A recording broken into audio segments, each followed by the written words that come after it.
dimanche 28 mai 2023, les dernières tromperies de Satan.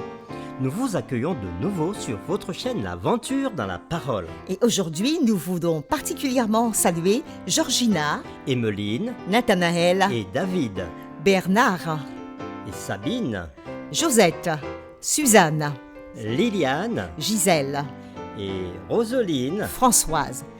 Quel que soit l'endroit où vous êtes ou ce que vous faites actuellement, nous voulons nous arrêter avec vous et souhaiter que Dieu nous accorde discernement et sagesse par le Saint-Esprit dans sa parole en ce moment. Si les contenus qui vous sont proposés vous font du bien, alors nous vous invitons à marquer votre appréciation en cliquant et en vous abonnant si cela n'a pas encore été fait.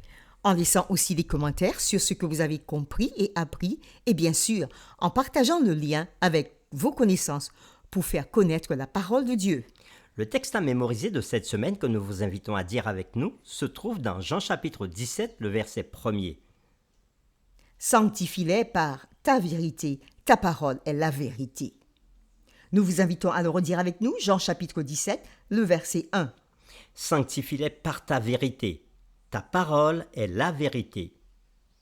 Nos sentiments sont-ils toujours des guides sûrs? Que se passerait-il si vous étiez confronté à l'apparition d'un être décédé? Le changement du sabbat au dimanche est-il le reflet d'un éloignement de la parole de Dieu? En cette heure critique de l'histoire de la Terre, que faire quand l'opinion ou la tradition humaine s'élève au-dessus de la parole de Dieu? Sans ta lumière, Seigneur, que ferions-nous dans ce monde, perdu au large, dans le brouillard, au gré des vents? Sans ta lumière, Seigneur, où irions-nous dans ce monde? La mer. Les réflexions de cette semaine nous aideront à répondre à ces questions. Et aujourd'hui, nous le ferons avec la séquence Le chemin qui paraît juste aux yeux de l'homme.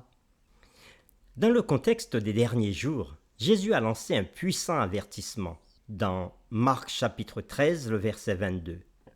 Car il s'élèvera de faux Christ et de faux prophètes.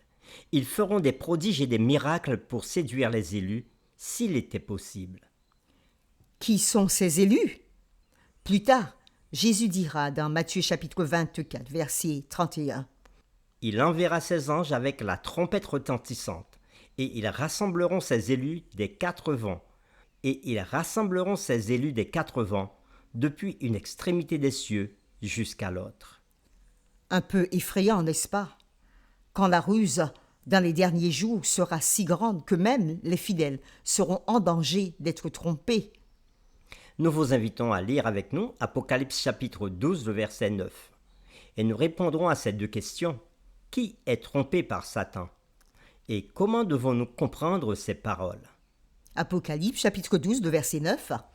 Et il fut précipité, le grand dragon, le serpent ancien appelé le diable et Satan, celui qui séduit toute la terre.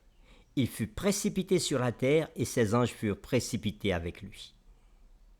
Après lecture de ce texte, répondons maintenant à cette question. Qui est trompé par Satan? Et comment devons-nous comprendre ces paroles? Selon le texte d'Apocalypse chapitre 12, le verset 9, Satan tente de séduire tous les habitants de la terre. Et nous pouvons dire que personne n'est à l'abri des séductions de Satan et des faux prophètes qu'il envoie dans ce monde à la fin des temps. De toute évidence, Dieu aura des fidèles dans les derniers jours, comme il en a eu tout au long des âges. Cependant, la formulation ici montre à quel point la tromperie de Satan est vraiment répandue. Lisons maintenant Proverbe chapitre 14, le verset 12, et nous répondons à cette question. Quel puissant avertissement est présenté ici? Nous lisons Proverbe 14, verset 12. « Telle voie paraît droite à un homme, mais son issue, c'est la voie de la mort. » Répondons maintenant à cette question après cette lecture. Quel puissant avertissement est présenté ici? Selon Proverbe chapitre 14, le verset 12, tout homme peut se tromper de voie. La voie peut paraître juste, bonne, honorable, et parfois on peut se tromper, non seulement se tromper, mais tromper et induire en erreur beaucoup de personnes. On dit souvent aux gens de suivre leur propre conscience afin de déterminer eux-mêmes ce qui est bien ou mal, bon ou mauvais, et de vivre en conséquence. Mais l'Écriture dit que nous sommes tous pécheurs, tous corrompus. Et c'est ce que nous dit Jérémie chapitre 17, le verset 9. Le cœur est tortueux par-dessus tout, et il est méchant. Qui peut le connaître? Et l'apôtre Paul va ajouter dans Romains chapitre 3, versets 9 à 18, « Quoi donc?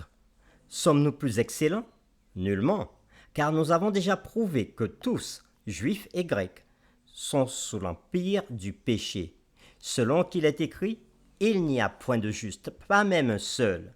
Nul n'est intelligent, nul ne cherche Dieu, tous sont égarés, tous sont pervertis. Il n'en est aucun qui fasse le bien, pas même un seul.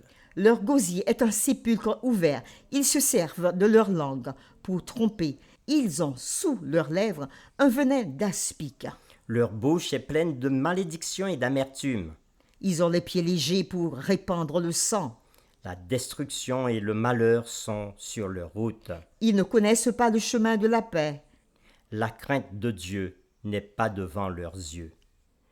L'Écriture dit que nous sommes tous pécheurs, tous corrompus. Et donc, faire confiance à nos propres sentiments est un moyen presque garanti de se tromper tôt ou tard, et même de faire le mal. Beaucoup de mal a été perpétré à travers les âges par des gens totalement convaincus de la justesse de leur cause, c'est-à-dire qu'ils ont suivi la voie qui leur semblait juste. Au contraire, nous devons nous immerger dans la parole de Dieu et, à partir de sa parole, en nous abandonnant au Saint-Esprit, apprendre à distinguer la vérité de l'erreur, le bien du mal, le bon du mauvais. Livrés à nous-mêmes ou même à nos propres sens, nous pouvons devenir des proies faciles aux ruses de Satan. Pour terminer, réfléchissons personnellement à ces questions. Pensez à des exemples de personnes qui ont agi en fonction de ce qu'elles croyaient être juste, ou même de ce qu'elles croyaient être la volonté de Dieu, mais qui ont fait le mal. Que pouvons-nous apprendre de ces événements tragiques? Nous vous invitons à prier avec nous. Merci, ô notre Dieu, pour ce magnifique message que tu nous donnes aujourd'hui, en nous avertissant que, à la fin des temps, il y aura des personnes qui viendront pour séduire, oui, pour séduire même les élus, si cela était possible. Tu nous as dit aussi à travers cette séquence que Satan est descendu, essayant de séduire toute la terre. Mais tu as tes enfants, un peuple que tu viens chercher. Oui, souvent, nous entendons dire qu'il nous faut faire confiance à nos propres sens, faire confiance à notre conscience et avancer selon nous. Mais ta parole nous a dit aussi, selon Proverbes et selon Jérémie et aussi l'Épître aux Romains, que nous sommes tous pervertis, tous égarés, et que nous ne devons pas compter sur la nature pécheresse pour connaître la bonne direction. Donc Seigneur, aide-nous à compter sur ta parole et à prendre ta parole comme un guide sûr, comme la boussole dans ce monde. Nous t'avons prié au nom de Jésus.